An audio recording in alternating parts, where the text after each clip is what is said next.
Class 12th physics का जितना भी इंपॉर्टेंट डेरिवेशन है मैं आपको बताने जा रहा हूँ। अगर आप इतना करके जाते हैं तो बहुत ही अच्छे खासे मार्क्स आपको डेरिवेशन में मिलेंगे। ठीक है, कुछ इसमें थ्योरेटिकल पोर्शन भी शामिल है। तो चलिए वीडियो को शुरू करते हैं। आप जितना मैं बता रहा हूँ उतना पढ़ के जाइए, आपको डेफिनेटली मार्क्स मिलेगा। ठीक है, तो चैप्टर फर्स्ट में अगर आप देखेंगे तो यहाँ पे चैप्टर फर्स्ट में तीन डेरिवेशन बहुत ही इंपॉर्टेंट है। पहला आपका है derive expression for electric dipole axial और इक्वेटोरियल पॉइंट के लिए। ठीक है, ये आप जो है करके जाएं। इसके बाद गॉस थ्योरम है, ये आप पढ़ के जाएं। इसका जो electric field due to long thin straight charge wire, ये वाला जो डेरिवेशन है ये मोस्ट इंपॉर्टेंट है, इसको आप करके जाएं। ठीक है, formula for torque and dipole potential energy, ये भी आप देख के जाएं। इसका जो इंपॉर्टेंट डेरिवेशन है वो आपको करके जाना है। ठीक है, चैप्टर 2 में अगर हम बात करें तो चैप्टर 2 में देखिए ये टोटल तीन डेरिवेशन है जो कि बहुत ही इंपॉर्टेंट है। सबसे पहले हम बात करें एक्सप्रेशन फॉर पोटेंशियल एनर्जी। ठीक है, U equal to half C V square, ये आपको जो है एक्सप्रेशन करके जाना है। और इसके अलावा expression for capacitance of parallel plate capacitor, how to increase the capacitance. ठीक है, ये बहुत ही इंपॉर्टेंट है। इसके अलावा तीसरा बात करें तो expression of the capacity of the parallel plate capacitor partially filled with dielectric. ठीक है, तो ये आपको करके जाना है। उसके अलावा तीसरे चैप्टर में अगर हम बात करें तो expression for the drift velocity, यानी अनुगमन वेग का जो आपको एक्सप्रेशन है वो आपको पढ़ के जाना है। ठीक है, और इसके अलावा जो धारा घनत्व है, करंट डेंसिटी, उसका भी रिलेशन आपको पढ़ के जाना है। यानी I equal to N E A V D sign है करके, है ना, I equal to N E A V D है, तो आप इसको पढ़ के जाएं। Kirchhoff's first and second law और इसका न्यूमेरिकल बेस्ड प्रॉब्लम जो कि सर्किट बेस्ड प्रॉब्लम होता है वो आप जो है लूप के माध्यम से इसको सॉल्व करके जाएं, क्योंकि एक जो क्वेश्चन है वो फिक्स रहेगा, वो आएगा। Expression for the wheat stone bridge, ये आप फॉर्मूला पढ़ के जाएं। इसका डायग्राम आप सभी को याद होगा, कुछ इस तरीके से बनता है, इस तरीके से। ठीक है, तो P by Q equal to R by S. ठीक है, ये आपको रिलेशन पढ़ के जाना है कि कैसे इसको डिराइव करते हैं। उसके अलावा जो रेजिस्टेंस है वो किन किन चीज़ों पे डिपेंड करता है, ये आपको पढ़ के जाना है। Ohmic and non ohmic resistance क्या है, मटेरियल और इलेक्ट्रोलाइट के लिए कैसा ग्राफ बनता है, ये आप पढ़ के जाए। क्वेश्चन नंबर यहाँ पे देखिए चैप्टर नंबर 4 में हम बात करें तो क्वेश्चन नंबर फर्स्ट आपका ये है कि expression for torque magnetic dipole in uniform magnetic field. ठीक है, तो ये आपको पढ़ के जाना है। Expression for the magnetic field at the centre of the coil, ये भी आप पढ़ के जाएं। एम्पियर सर्किटल लॉ बहुत ही इंपॉर्टेंट है, ये आपको पढ़ के जाना है। इसके अलावा चौथा अगर हम बात करें तो इसमें आपको पैरेलल जो कंडक्टर है उसके बीच में कितना फोर्स पर यूनिट लेंथ लगता है, ये से यहाँ पे आप लोगों ने पढ़ा होगा, करंट ऐसे जा रहा है, करंट ऐसे आ रहा है, तो इन दोनों के बीच में कितना फोर्स लगता है पर यूनिट लेंथ, इसका एक्सप्रेशन आपको डिराइव करके जाना है। ठीक है, उसके अलावा यहाँ पे हम बात करें तो conversion of galvanometer into ammeter. ठीक है, चाहे गैल्वेनोमीटर हो उसको अमीटर में कैसे चेंज करते हैं, या फिर गैल्वेनोमीटर को वोल्ट मीटर में कैसे चेंज करते हैं, ये आपको पढ़ के जाना है। ये मेथड आपसे पूछे जाएंगे। चैप्टर नंबर 5 में अगर हम बात करें तो इसमें अब बस आपको डाईमैग्नेटिक, पैरामैग्नेटिक और फेरोमैग्नेटिक मटेरियल्स के बारे में पढ़ के जाना है।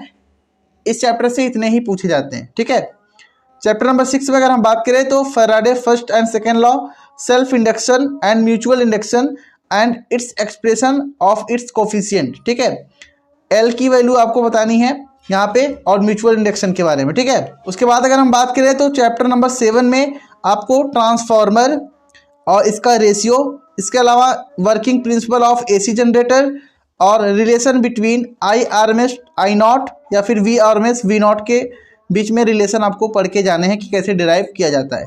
और इसके अलावा आपको जो है फेजर डायग्राम पढ़ के जाना है कि प्योर रजिस्टर के केस में या फिर प्योर कैपेसिटर के केस में जो है कितना डिग्री जो करंट है वो लीड करता है या फिर वोल्टेज कितना लैग करता है, इसके बारे में आपको पढ़ के जाना है।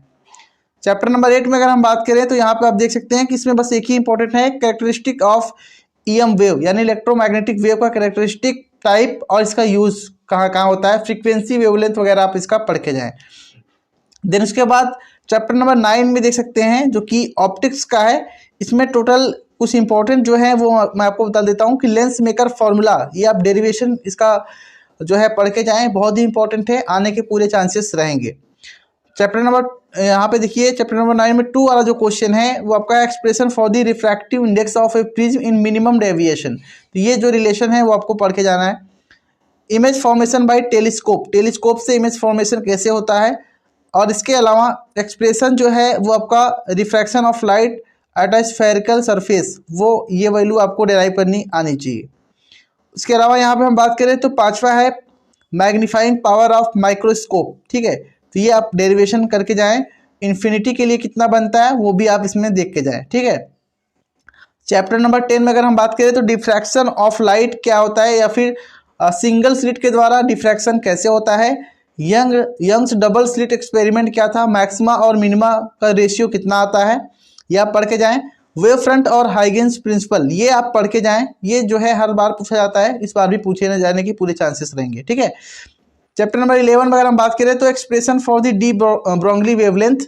ठीक है, लैम्डा की जो वैल्यू है वो आपको यहाँ पे फाइंड करनी है, लैम्डा इक्वल टू आप लोगों ने पढ़ा होगा। ठीक है, और इसमें फोटोइलेक्ट्रिक इफेक्ट और वर्क फंक्शन और साथ ही साथ थ्रेशोल्ड फ्रीक्वेंसी क्या होती है ये आप पढ़ के जाएं। ठीक है, चैप्टर नंबर 12 में अगर हम बात करें दोस्तों तो चैप्टर नंबर 12 में है bore assumptions about hydrogen atom. ठीक है, बोर ने क्या क्या एजम्पशंस दिए थे यहाँ पे आपको बताना है। रदरफोर्ड का एक्सपेरिमेंट एंड इसका जो मॉडल है वो आपको पढ़ के ही जाना है, क्योंकि ये देखिए जितने मैं आपको क्वेश्चन बता रहा हूँ ये फिक्स हैं, ये आने तय रहेंगे। ठीक है, उसके अलावा यहाँ पे Lyman series, Balmer series and जो आपका पास्टन सीरीज है, फंड सीरीज है, इसका एनर्जी लेवल डायग्राम आपको पता होना चाहिए, और इसके साथ ही साथ इनका जो इक्वेशन है वो आपको पता होना चाहिए। एन की वैल्यू, N1 की वैल्यू क्या लेनी होती है, N2 की वैल्यू क्या लेनी होती है, ये आप इसमें पढ़ के जाएं। देन उसके बाद अगर हम बात करें तो यहाँ पे आप देख सकते हैं कि चैप्टर नंबर 13 में आपका है nuclear fusion and fission, isobar, isotope, isotone, binding energy पर न्यूक्लियॉन क्या होता है ये आपको पढ़ के जाना है, और बाइंडिंग एनर्जी भी पढ़ के जाना है। बाइंडिंग एनर्जी कर्व इतना इंपॉर्टेंट नहीं है, बस आप इतना पढ़ के जाएं। चैप्टर नंबर अगर हम 14 में बात करें तो इसमें देख सकते हैं कि पीएन जंक्शन डायोड जो है आपको पढ़ के जाना है, रिवर्स बायस और फॉरवर्ड बायस दोनों के लिए। देन उसके बाद हम बात करें PN junction diode as a rectifier के रूप में पीएन जंक्शन डायोड का कैसे यूज किया जाता है, सिंबॉलिक रिप्रेजेंटेशन इसका कैसे होता है, ये सभी चीज़ें आप पढ़ के जाएं, क्योंकि इनसे जो क्वेश्चन है वो पुटअप होने के चांसेस पूरे के पूरे रहेंगे। तो ये जितने आपको बताए गए हैं ऊपर से लेकर नीचे तक, देखिए हर चैप्टर में मैंने आपको 3 या 4 जो डेरिवेशन है वो बहुत ही इंपॉर्टेंट बताया है।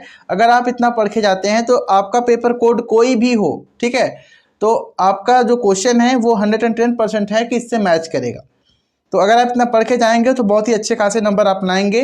इसके अलावा जो छोटे मोटे आपके थोड़े बहुत थ्योरेटिकल सवाल हैं, जैसे कि मान लीजिए आपसे फ्लेमिंग लेफ्ट हैंड रूल पूछ सकता है, राइट हैंड थंब रूल क्या होता है, लेंज लॉ क्या होता है, ठीक है, ये सब चीज़ों के बारे में आप पढ़ के जाएं। बट जितना मैंने आपको बताया है ये मोस्ट इंपॉर्टेंट है, अगर आप इतना पढ़ के जाते हैं तो आपको अच्छे खासे नंबर मिल जाएंगे। आई होप आप सभी को चीज़ें समझ में आई होंगी। मिलेंगे नेक्स्ट वीडियो में। जय हिंद।